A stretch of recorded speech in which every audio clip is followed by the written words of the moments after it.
Wewe. Hivi una mpenzi? Anakaa wapi? Namaanisha mchumba, ni kama upo kwenye mahusiano vile. Yupoje?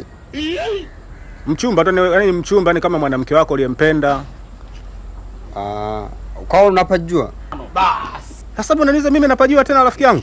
Wakati mimi ndo nakuuliza wewe, wewe ndo inabidi uniambie mimi kama una mchumba au una mchumba. Basi unapajua kwa tukamuulize yeye mwenyewe.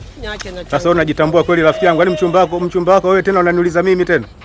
Wewe naona kichwani kidogo dishi limeyumba, maana naona kama hatuelewani. Kama hujui maana ya mchumba rafiki yangu. Anatumia simu tumpigie. Rafiki yangu mimi naona wewe hujitambui. Hebu nenda na safari yako. Uko unaenda wapi? Nenda tu. Au nipige? Wewe ondoka bwana, nikupige wewe nenda.